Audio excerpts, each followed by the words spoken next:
Thank you for the top 4 race, Ole Gunnar Solskjaer.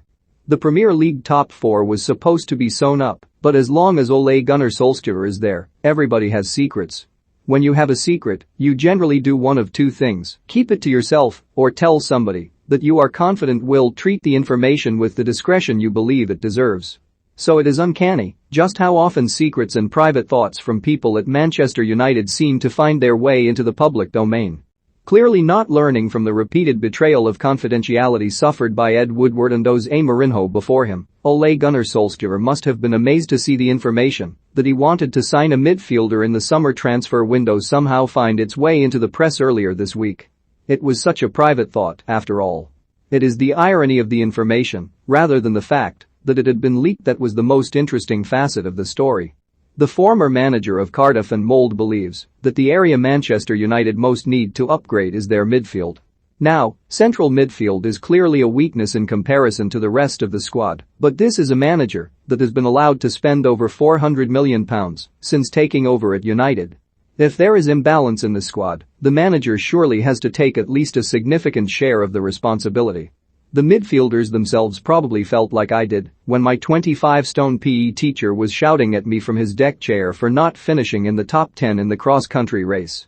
Because it doesn't take the most educated football brain to realize that one of the main issues at the club is the manager, rather than the need for another £50 million player. During the excellent analysis on Monday Night Football this week, Jamie Carragher said something about Cristiano Ronaldo that could equally have been said about his manager. Carragher said that the signing of Ronaldo was better for the Premier League than it was for Manchester United.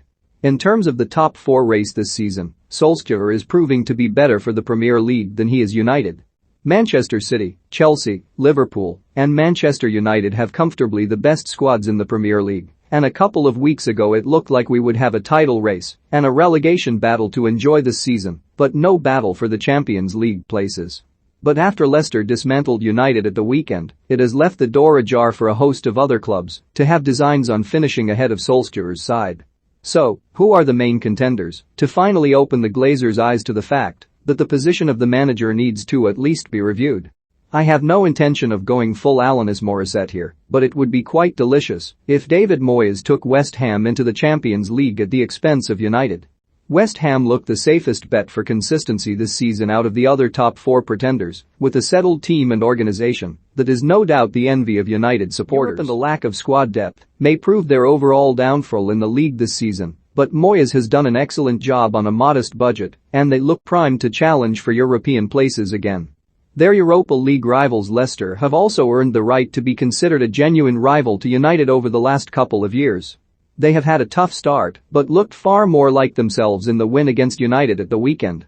Jamie Vardy is showing Ronaldo that port and energy drinks can be just as effective for conditioning as traditional fitness techniques. Take note, kids, and they are the team with the deepest squad outside of last year's top 4. We also have to consider very much the 5th and 6th members of the Big Six.